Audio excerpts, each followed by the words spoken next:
We may have the two best teams in the NFC at Lambeau Field on Sunday. It's an old school NFC North showdown and a crossover Thursday.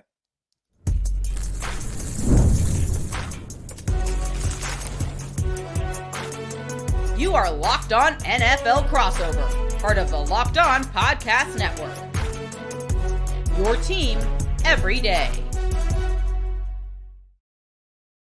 Welcome inside another crossover Thursday. It's a Locked On Packers, Locked On Vikings crossover Thursday extravaganza. I'm Peter Bukowski from Locked On Packers with Luke Braun from Locked On Vikings. Today's crossover Thursday presented by our friends at PrizePicks. Go to prizepicks.com/LockedOnNFL and use the code all lowercase LockedOnNFL to win $50 instantly when you play just $5. Luke, this is a fun one on Sunday. Not sure how fun we thought this was going to be coming into the year, because I know you were a little lower on the Vikings than they've turned out to be. But things are different, man. Say again?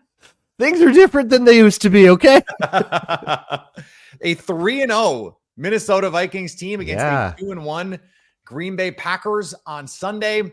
It is the NFC North opener for each one of these teams. And you and I did a little bit of this yesterday on Locked On Sports Today, but it is remarkable the difference between the Vikings that we've seen on the field and the one that we expected coming into the year. I loved your explanation for why you think that is. Let's talk about it. How did they do this? I mean, we talked more about it after that show too. I like the way you put it. Like, they made a lot of bets. They made bets on Sam Darnold actually following through on the sort of buzz that he was getting, as he's this new and improved guy. He's this more conservative, and he is. He's been safer with the football. He's got rid of some of not all of the bozo plays, but some of the bozo plays, to the point where it's like sensible. You know, it's like, okay, you got a couple that you maybe wish you had back. You got away with them, and it's easier to get away with 2 than it is to get away with 6. Right. They bet fumble here on is going to happen. Vikings have pounced on some of them.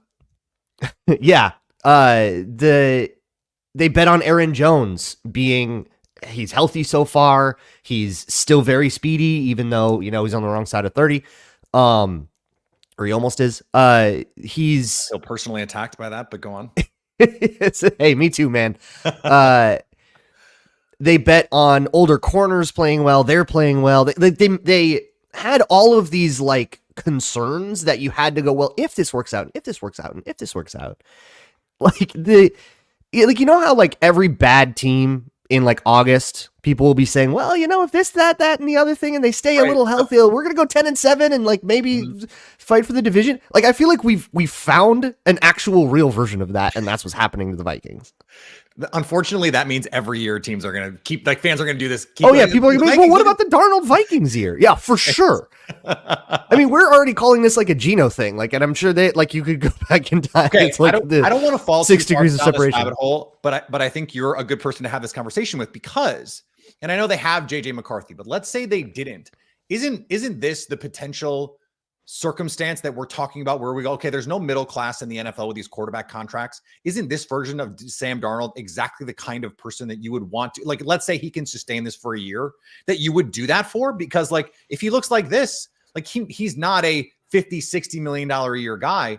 But if you're getting a top 8, a top 10 offense, he's a $30 million a year guy. He's playing for someone else's money. You're getting. My understanding is he's playing for somebody else's money, and that he's okay with that, and that the Vikings are okay with that.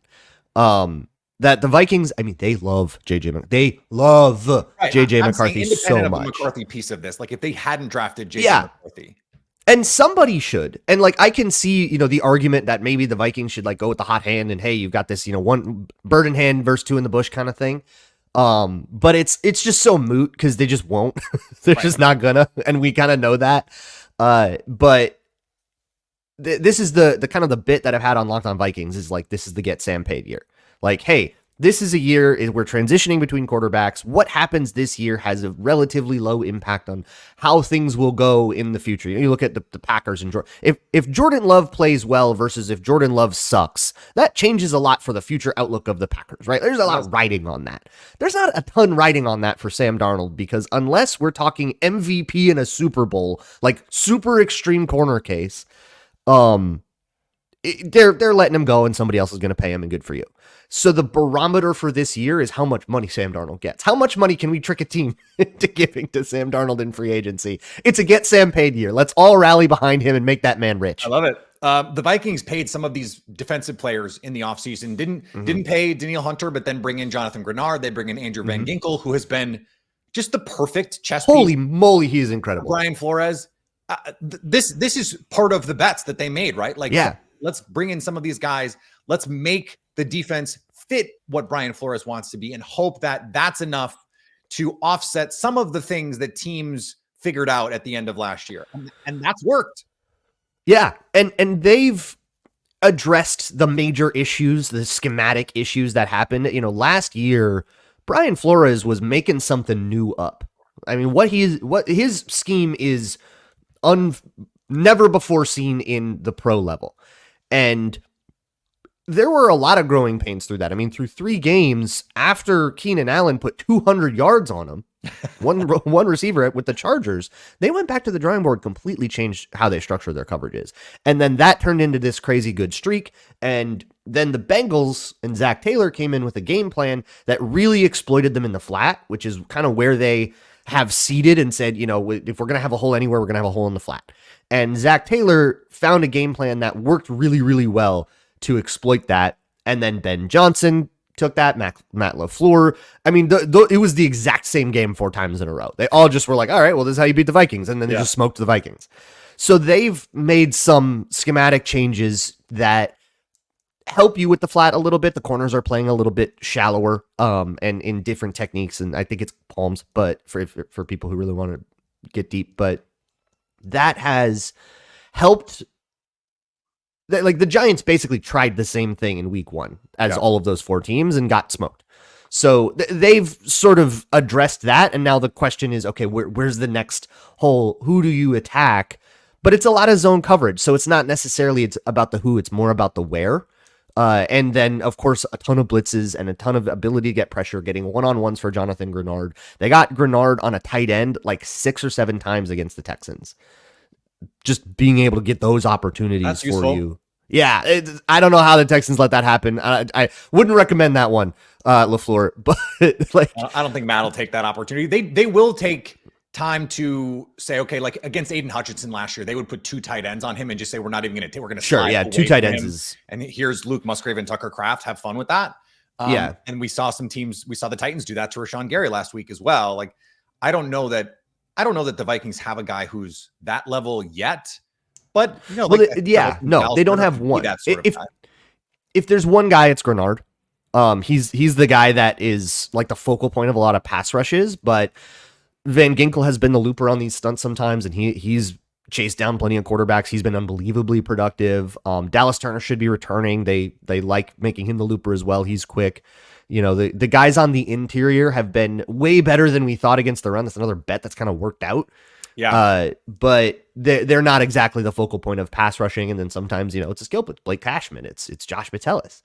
So yeah, and sometimes Josh Metellus is still mugging the A gap and then dropping back into middle third. Like, we're still doing that completely insane thing. Yeah. It's totally befuddled the last 2 offenses. How much they're running. Yeah, Kyle Shanahan, totally befuddled. Bobby Slowick, totally befuddled. Houston Texans, confused and bewildered on the sideline. Eventually, somebody's going to get a better answer, but we haven't seen it yet. Yeah, and if it's Jordan Love's first game back, like I was saying this to you off air yesterday, like this is not the game you'd want it to be if you're the Green Bay Packers. Like if you had your druthers, you'd rather it have been last week or the week before, because this team is going to create a lot of confusion up front for this offensive line, for the quarterback. So let's talk about this Packers team. Yeah. We'll do that next on a Locked On Packers, Locked On Vikings crossover Thursday. Today's episode brought to you by our friends at Gametime. Gametime gets you into the game at the lowest cost that they can possibly make it work. All right. And they have a new feature called Gametime Picks that makes getting tickets for your favorite live events even easier. Gametime Picks filters out the fluff to show you only the incredible deals on great seats, so you don't have to waste time searching through thousands of tickets. That's one of the hardest parts of dealing with the buying tickets is you have to find them. You have to find that perfect deal. Well, Gametime makes it easier than ever to actually do that. So we are going to make it easier for you to do it with Gametime. Right now, download the Gametime app, create an account, and use the code LOCKEDONNFL. You'll get $20 off your first ticket purchase. Terms apply. Again, create an account and redeem code LOCKEDONNFL for $20 off. Download Gametime today. What time is it? Game time.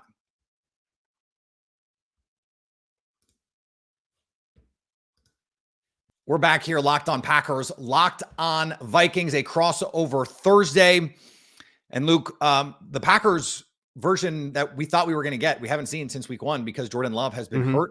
The expectation as of this minute is that Jordan Love is going to have a good chance to play on Sunday.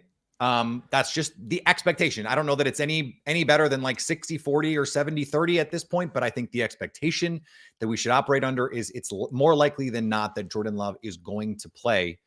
Before we get to that part of it, though, what have you made of what we've seen the last 2 weeks with Malik Willis, who is, if you look at the efficiency numbers, one of the most efficient quarterbacks in the league the last few weeks? Well, QB wins, baby. You can't win without him, right? Well, they've won, but he has actually looked good doing it. I'm talking about the efficiency numbers, the EPA per play, those sorts of things. Like he actually produced in addition to the fact that they won those games. You know, I have to look at them closer, and I guess I need to ask you back, like, what kind of offense are we seeing? Like the Colts game, he threw it like 12 times, right? Yeah. Like that was a run game based win, and good for you. But that's not going to be like a Malik Willis thing, and you're not going to get away with that. Like the Titans, I think, better run defense, although they have all kinds of problems and are falling apart. But let's say that you do see Malik Willis as somebody who we can rally behind him, we can give ourselves a good chance in a game. Is this smart? Like, are we doing something real dumb here with Jordan Love? Like, if he's not 100%, are we rushing him back? Or is this this is a divisional game. This looks like this is going to be stiff divisional competition. We need this one, and we're forcing the issue. Like, how do Packers fans, like, feel about this with Jordan Love? And like, are we being patient or not? I think that we obviously don't have access to the medicals, right? So we can't speak to the degree of risk. I will say the Packers medical staff notoriously conservative on these things. Like they are not the let's rush player X back because we need him out there. They just don't do stuff like that. Like there've been plenty of times over the years where I've been like, well, they have to win this game. Like so-and-so is going to be out there. And then sure enough, the inactives come out and so-and-so is not out there. And we're just sort of like, wait, what? Because that's just not how they operate. I thought, given what we saw on the field before the game in Tennessee, like Jordan Love went through a pretty strenuous pregame workout and yet was not out there. And it sounds like was never going to be out there, that was just part of his conditioning routine. What I was told, and I spoke to a couple different Did he have like full pads on for that? They were like he did not go full Russell Wilson, but he did. Okay. I think he had his pants on. Okay. But it was just like pants, his football pants and a t-shirt. Just got to put the vibe on. I might be misremembering it now. Maybe he might have been in shorts. I very distinctly remember seeing him with game pants on and going, oh my God, why is he dressing? Yes. But I think just like a t-shirt. Yeah. He did not go full Russell Wilson. Never go full Russell Wilson. But what I was told is the most likely outcome here, if it's an MCL and a grade 1-ish, is what we're calling it. It's like somewhere between a grade 1 and a grade 2. It's got to be if you're even talking about it. Yeah, there's not a bright line here either. Is 3 weeks and then you brace it against the Vikings, and then probably by week 5, week 6, you're okay. And so he guessed it was about a 10 to 15% incremental injury risk additionally if he had played against the Titans, and that you're safe essentially at the Vikings. Like you're in a place where you're comfortable with whatever added risk you have by having a veteran player now. And also Jordan Love played with a brace. He had torn his meniscus in college, played with a brace in college, and was able to protect himself enough. That's been the big thing for Matt LaFleur is if we don't think he can protect himself, he can't be out there. And so that's what he's going to have to prove, I think, this week is bodies around him. weird loops and stunts and twists and games that the Vikings are going to run, are you going to be able to pick that stuff up protection wise and ID wise if you're Jordan Love? But that's why you want him out there, right? Because like Malik Willis, like last week, 3rd and 14, he rips an in-breaking route to Romeo Doubs to convert a 3rd and 14. A deep over route on 3rd and 18, he rips to Christian Watson. But with good protection against the defense, that's not going to disguise as much of what they're doing. He can just, like Malik Willis can play point and shoot quarterback, but you can't ask Brock Purdy play point and shoot quarterback against this defense. And I think that's why you'd really like to have Jordan Love out there. Yeah, Jordan Love, Brock Purdy, two very distinct and different people. I've always said that. Yeah, I have not. But okay, elsewhere then on the offense, let's say there is a Jordan Love, and if he isn't 100%, maybe he's not as mobile. Other guys need to take up the mantle. Yeah. Before the season, there was so much talk about the Packers wide receivers, Dobbs, Christian Watson, Wicks, Jaden Reed.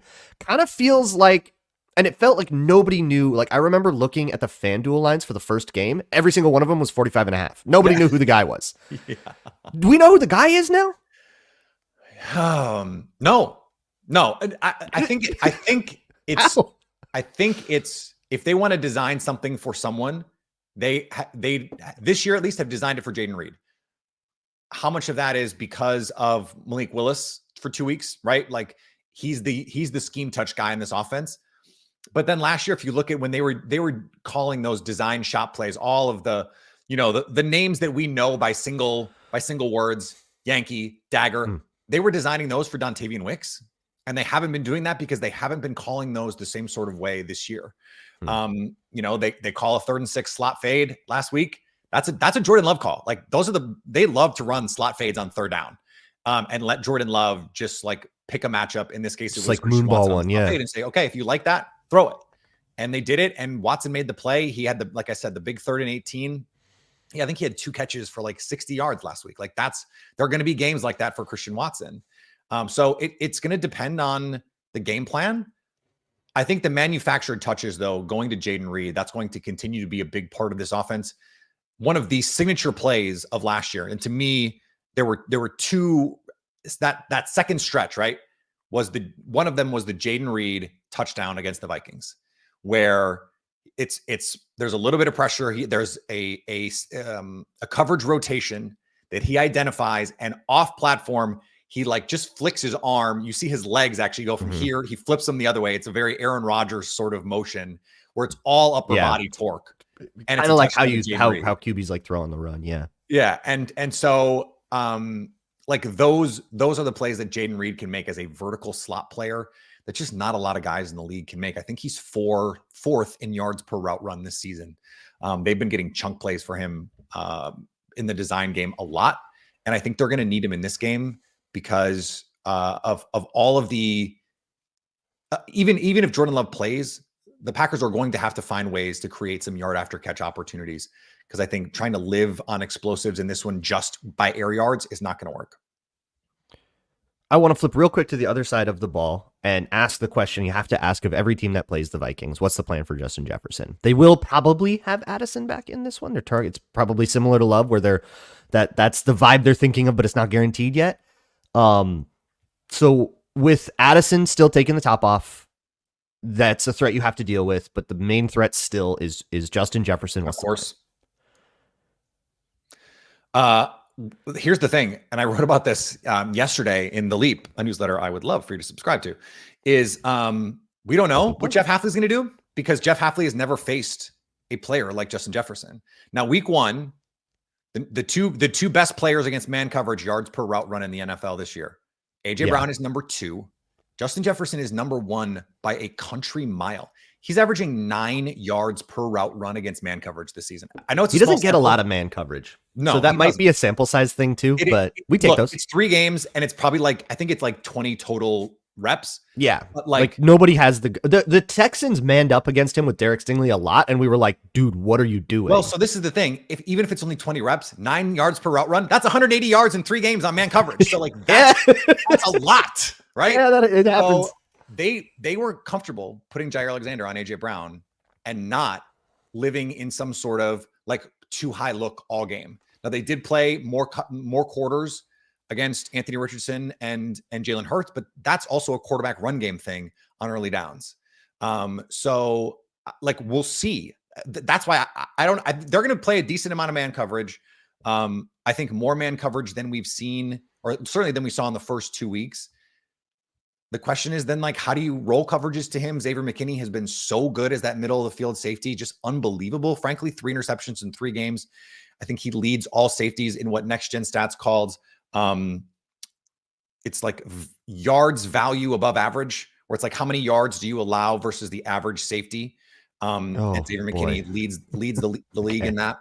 I don't know how they calculate it exactly, but it's a cool stat. Isaiah McDuffie for the Packers is the 2nd worst linebacker in the league in that stat, and that tracks with the eye test. This is the key to me. How can you get your linebackers? And I don't want to preempt all of the keys to victory, but if they're going to get Justin Jefferson running in the middle of the field through zone coverages where the linebackers are in their zones, that's a problem for the Packers.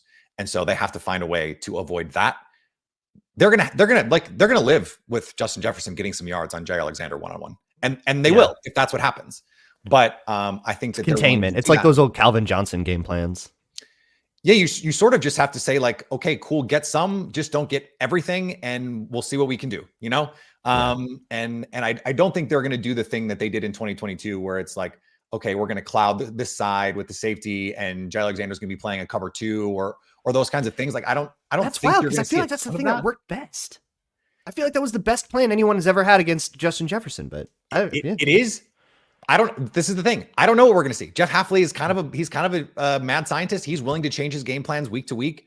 And so I'm excited to see it. And let's talk more about some of these keys to victory here in just a second on a crossover Thursday, Locked On Packers, Locked On Vikings. Today's crossover Thursday episode is brought to you by FanDuel. FanDuel is America's #1 sports book.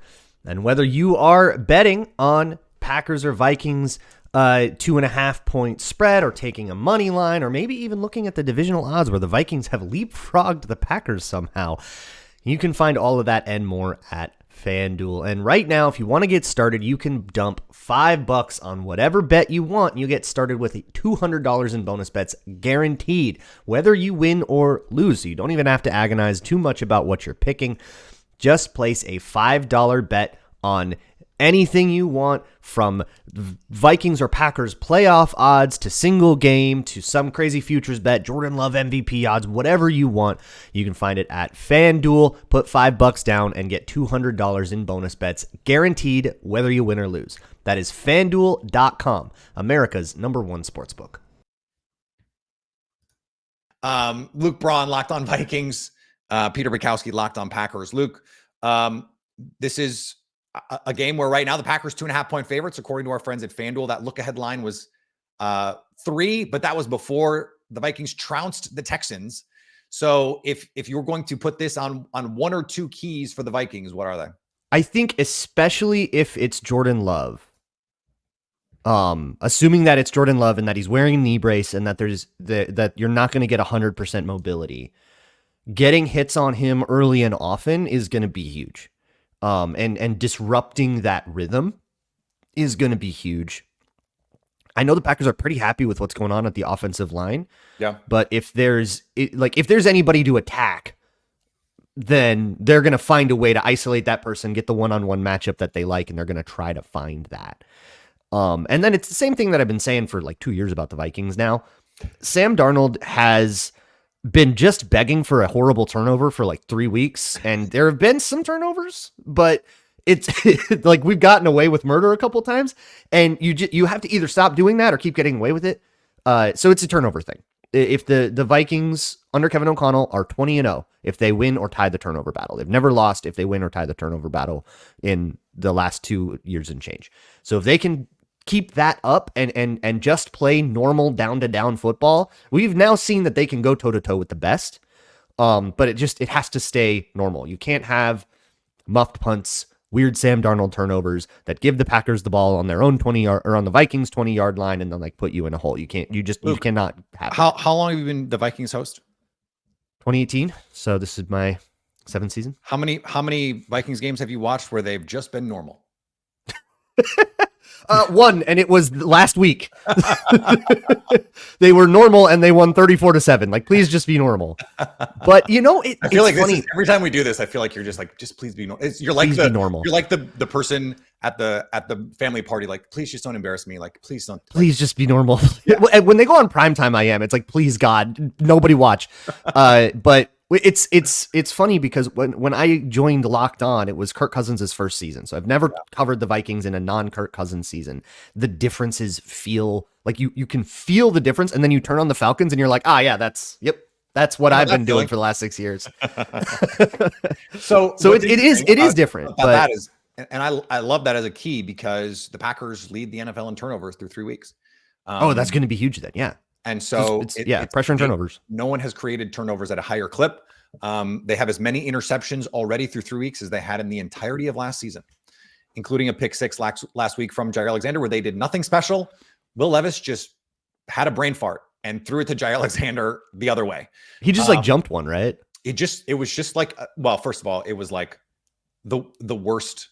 There's like the dumbest. I hate the all stop at 5 yards. Yeah, it's like a super late out that he tried to rifle in there that you get away with, and it was just basic zone coverage. But he just plotted on it and went the other way. So, but like Xavier McKinney has made a couple where he's ranging over from the deep middle on throws that like really he shouldn't get to, but because he's just very smart, the ways that Harrison Smith makes plays in the middle of the field where you're just like, how did he get to that ball? I don't understand like how he did that.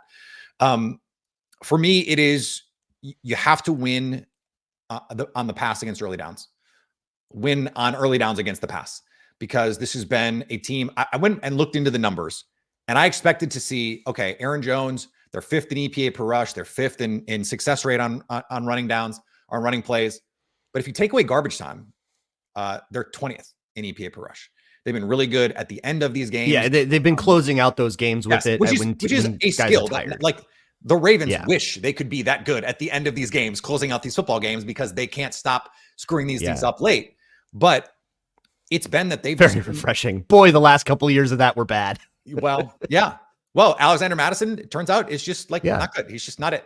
But they've been throwing it at a higher rate on early downs this year than last year, which seemed impossible to me. And Kevin O'Connell, baby, loves it. They've been successful doing it, and so he's that's a 7-on-7 coordinator.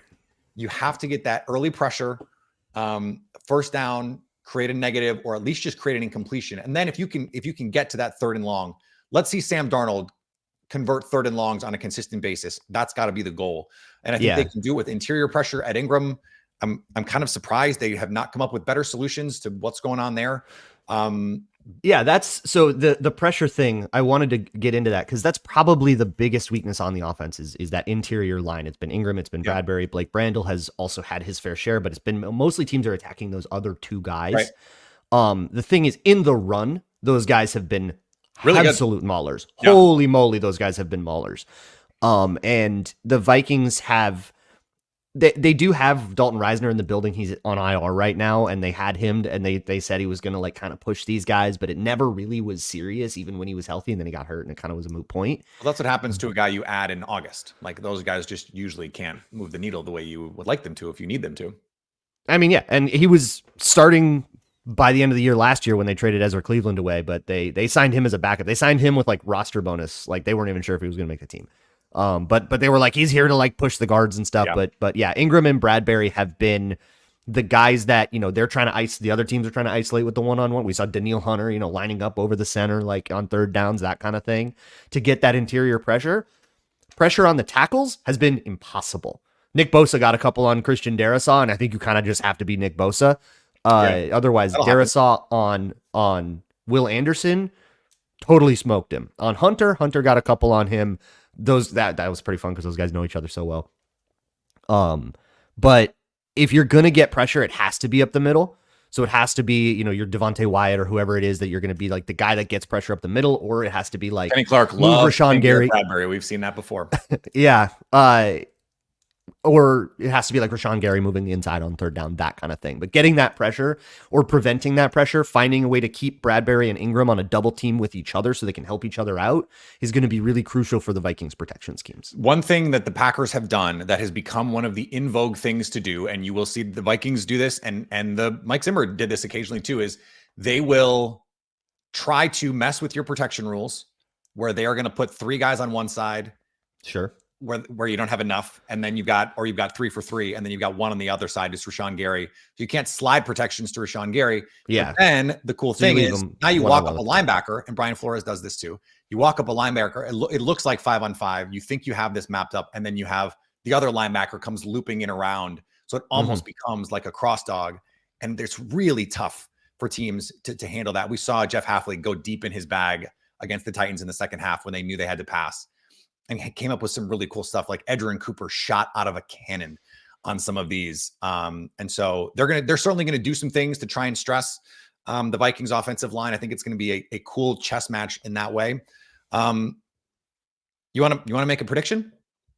I don't, but I will if you need me to. I can name it. It's 27-24. I don't know. We don't know what we're gonna see from Jordan Love if he's going to be able to play. I think that's what makes this really tough. It does. And so I think this is going to be a really good football game. I'll pick the Packers just because you picked the Vikings. I don't have a strong lean on this. I was certainly much more confident they were going to beat the Titans last year or last week, and the Colts before that. So let's have a great game. And let's disagree a little bit more the next time we do this. Sound good? Yeah, we'll argue a little more. I like what you said at the beginning, though, that this might be the 2 best teams in the NFC. Looking at the way the Falcons are struggling, the way the Lions have been up and down, like this might be the 2 best teams in the NFC. Nobody had that on their bingo card. So yeah, let's go have a game. Let's have some fun, and we will talk to everyone very, very soon.